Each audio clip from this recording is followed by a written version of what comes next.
முதல் வாசகம். ஆண்டவரே, உம்மை தவிர வேறு துணையற்ற எனக்கு உதவி செய்யும். எஸ்தர் நூலிலிருந்து வாசகம். அதிகாரம் 4, இறைவசனங்கள் 17 கே முதல் எம் மற்றும் ஆர் முதல் டி. சாவுக்குரிய துன்பத்தில் துடித்த எஸ்தர் அரசி ஆண்டவரிடம் அடைக்கலம் புகுந்தார். இந்நிலையில் இஸ்ரேலின் கடவுளாகிய ஆண்டவரை அவர் பின்வருமாறு மன்றாடினார். என் ஆண்டவரே, நீர் மட்டுமே எங்கள் மன்னர். ஆதரவற்றவர்களும் உம்மை தவிர வேறு துணையற்றவளுமாகிய எனக்கு உதவி செய்யும். ஏனெனில் நான் என் உயிரை பணயம் வைத்துள்ளேன்.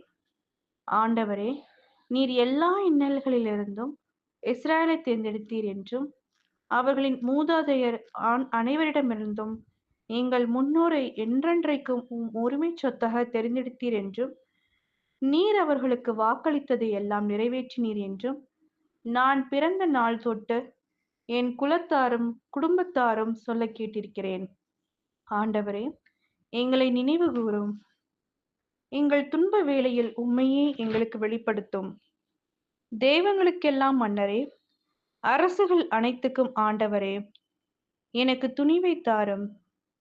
சிங்கத்துக்கு முன் நாவன்மையுடன் பேசும் வார்த்தை வரத்தை எனக்கு வழங்கும். எங்களுக்கு அதிகார போரிடுபவனை மன்னர் வெறுக்கச் செய்யும். இதனால் அவனும் அவனைச் சேர்ந்தவர்களும் அழியச் செய்யும்.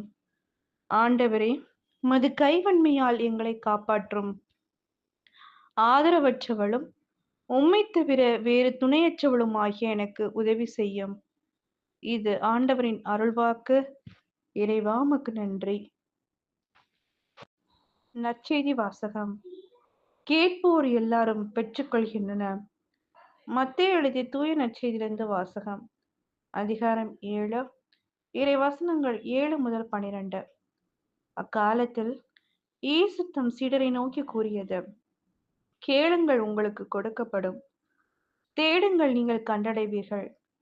தட்டுங்கள், உங்களுக்கு திறக்கப்படும். ஏனெனில் கேட்போர் எல்லாரும் பெற்றுக்கொள்கின்றனர். தேடுவோர் கண்டடைகின்றனர். தட்டுவோருக்கு திறக்கப்படும். உங்களுள் எவராவது ஒருவர் அப்பத்தை கேட்கும் தம் பிள்ளைக்கு கல்லை கொடுப்பாரா? அல்லது பிள்ளை மீன் கேட்டால் பாம்பை கொடுப்பாரா? தீயோர்களாகிய நீங்களே உங்கள் பிள்ளைகளுக்கு நற்கொடைகள் அளிக்க அறிந்திருக்கிறீர்கள். அப்படியானால் விண்ணுலகில் உள்ள உங்கள் தந்தை தம்மிடம் கேட்போருக்கு இன்னும் மிகுதியாக நன்மைகள் அளிப்பார் அல்லவா? ஆகையால் பிறர் உங்களுக்கு செய்ய வேண்டும் என விரும்புகிறவற்றை எல்லாம் நீங்களும் அவர்களுக்கு செய்யுங்கள். இறைவாக்குகளும் திருச்சட்டமும் கூறுவது இதுவே.